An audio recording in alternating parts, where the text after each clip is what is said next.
Hola, buen día. Mi nombre es Dayana del Toro Lara, estudiante de la Universidad del Sinú, Escuela de Derecho. Mi docente, Alonso Cortina Acevedo, les vengo a hablar sobre la séptima papeleta. Hechos políticos que más influyeron en el éxito del proceso de la séptima papeleta. Uno de los hechos que podemos encontrar son los diálogos con grupos al margen de la ley.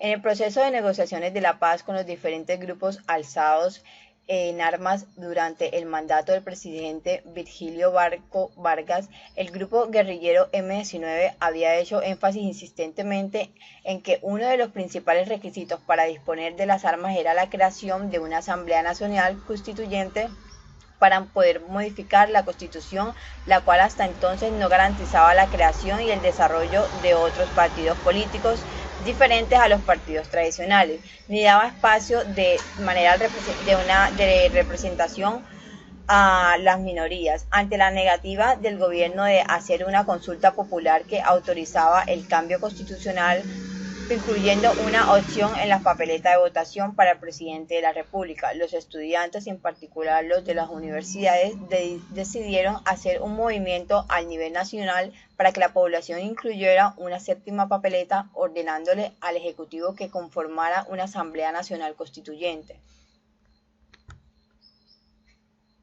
Otro de estos hechos fueron las muertes de los líderes.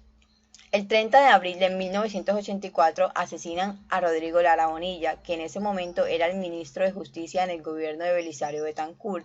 Se caracterizó por seguir el cartel de Medellín, que en ese momento estaba dirigido por Pablo Escobar. Su muerte representó una guerra entre el Estado y los narcotraficantes que se extendería por más de una década.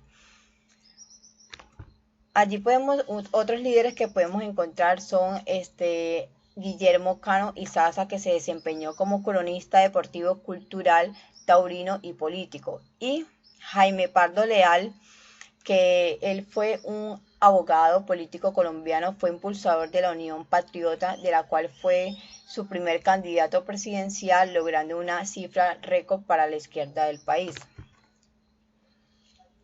Otro énfasis que podemos encontrar es la corrupción estatal. Después de estar nuestro país convertido en un objeto de violencia en donde la droga, la corrupción eran quienes tenían el mando, un grupo de jóvenes con ganas de un cambio oportuno y contundente deciden abrir un debate en donde la pregunta era si estaba de acuerdo a reformar la Constitución con la participación de las asambleas departamentales, regionales, en donde se escogieran un alcalde, dos concejales, tres diputados, cuatro representantes a la Cámara, cinco senadores y seis candidatos liberales.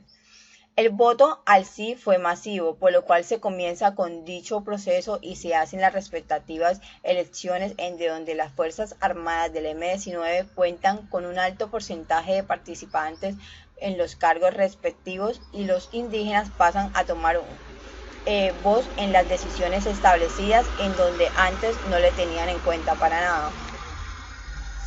¿En qué consistió jurídicamente el impedimento que tuvo que sortear el movimiento y cómo lo superaron? La séptima papeleta fue una propuesta surgida de los estudiantes colombianos ante las elecciones del 11 de marzo de 1990 de Colombia, en las que se elegían Senado, Cámara de Representantes, Asamblea Departamental, Gobernador, Consejo Municipal y Alcalde. El movimiento estudiantil propuso incluir un séptimo voto en que se solicitaría una reforma constitucional mediante la convocatoria de asamblea constituyente. Aunque la papeleta no fue aceptada legalmente, sí se contó de manera extraoficial y finalmente la Corte Suprema reconoció la voluntad popular mayoritaria validando el voto. El movimiento de la séptima papeleta es por lo tanto el origen de la Constitución de 1991. Aquí podemos encontrar unas dificultades que son durante los meses que duró el movimiento, los estudiantes supieron difundir su exigencia de manera clara y sencilla, lo que facilitó que sus ideas tuvieran repercusión en prácticamente todos los medios de comunicación. Adicionalmente, fueron capaces de movilizar a alumnos y a profesores de todas las instituciones educativas y de todas las regiones del país para promover este séptimo voto en las mencionadas elecciones. Podemos encontrar en la séptima papeleta algunos principales personajes como Antonio Navarro Ward. Este nació en Pasto, Nariño, el 9 de julio de 1948. Es ingeniero de la Universidad del Valle. A finales de los años 70 se reincorporó en la guerrilla del M-19. En dicha organización logró ascender hasta convertirse en el segundo comandante de ella. Otro personaje es Alfonso López, que en 1960 creó el Movimiento Revolucionario Liberal, partido por el cual se presentó 2 años después de la presidencia de la República. Sin embargo, no llegó a ocupar este cargo hasta las elecciones de 1974. Durante su gobierno hizo uso del mecanismo constitucional de la emergencia económica y puso en marcha una reforma tributaria y otra de índole financiera. Claudia Nayibe López nació en Bogotá el 9 de marzo de 1970. Es una política colombiana, actualmente senadora de la República de Colombia por el partido Alianza Verde. Su aparición en la vida pública que está ligada al movimiento estudiantil de la séptima papeleta entre 1989 y 1990. Fue el cual dio impulso a la Asamblea Nacional Constituyente de 1991.